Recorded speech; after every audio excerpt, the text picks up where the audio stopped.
Hello, my name is Arely Ramirez, and today I will be interviewing for the teacher position at your school. First and foremost, I would like to thank you for your time.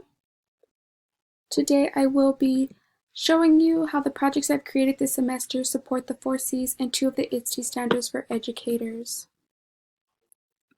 Here in front of you is my portfolio. I would like to begin with my service learning project in which I connected it to the ITSE standard number 3, educators inspire students to positively contribute to and responsibly participate in the digital world. This service learning project was called The Amazing Race for Hope. We were using the application Goose Chase, which is part of Google. We were able to, me and my classmates were able to create a few missions for students to complete and engage in groups with their classmates. For this one I was explaining what service learning mission number 7 was, which is card for a child in the hospital.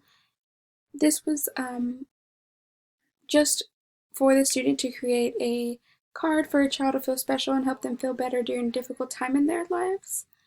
And many of the other missions were miscellaneous, so just kind of a little bit of fun ones, and some were some service ones. So they had the students write a letter to veterans, donate food to the food cardinal cupboard, or write joke books for elderlies.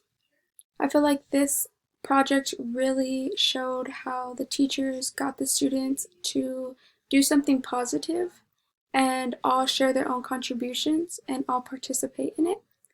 And they all did it super responsibly. There was some guidelines that the students had to follow, and I think each of them followed them perfectly.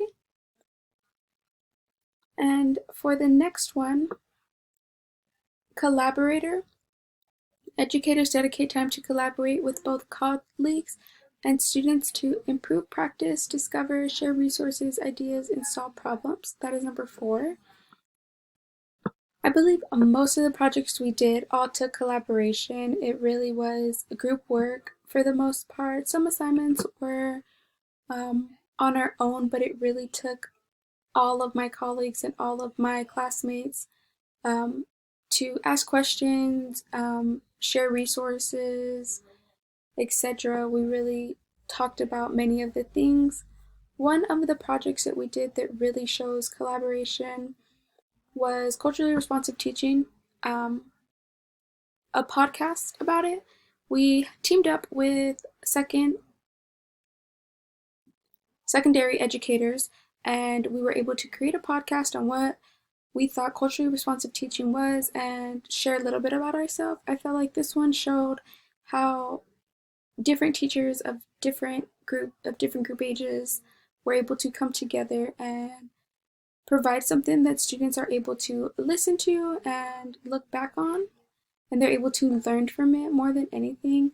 A podcast could be created for so many different types of topics.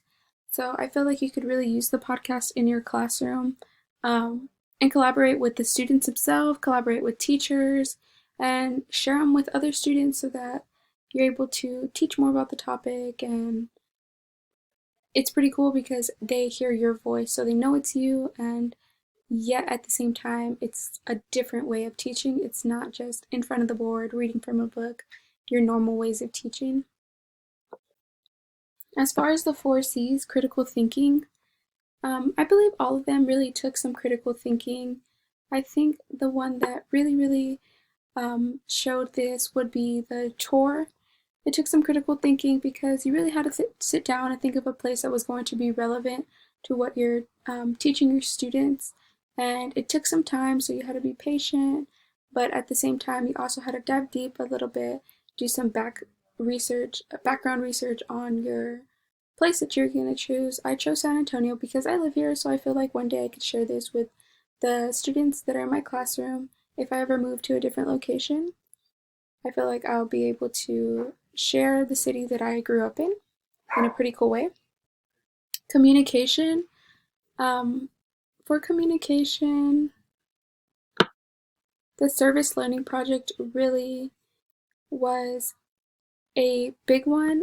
We had to keep communication with our group partners. We created the missions in our own group, so just always keeping that communication really helped for the final product to be something that was worth teaching, that it was worth the end result, and it was all pretty perfect. The Goose Chase went amazing and the students loved it, so I feel like without the communication, and I could also include collaboration in this one because it took the collaboration of professors, in-service teachers, middle schoolers, and there was a few other people that helped us, um, as well as the people that we were going to be giving these cards to, these pet profiles to, the veterans. A bunch of people were in collaboration with that one. And at the end of the day, I feel like collaboration is a big thing because you never know who you're really going to meet out there, and you never know the people you'll come across and the things that they know that you can share with your future students in the classroom.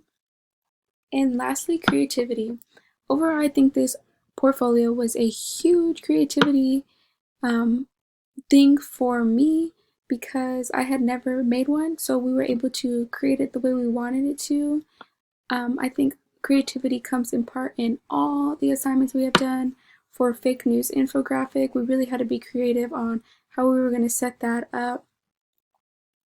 Our storyboards, we got to choose everything. We had to use our creativity that was inspired from books to create a storyboard. For our book trailers as well, we got to use our creativity to use background music and how we were going to display the book. As well as the tour, we got to pick which places they were going to go and how we wanted to set it up and where they wanted to be. So really, I think creativity is something that's going to be in all our projects that are here on the portfolio. Overall, I think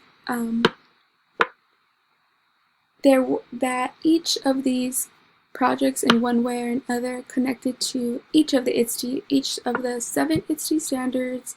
Of course, I only went over 2, but there are many other ways, such as designer, which we were the designer and we learned authentic activities, facilitator, we learned how to facilitate the technology and learn a little bit more about what it is to teach through technology.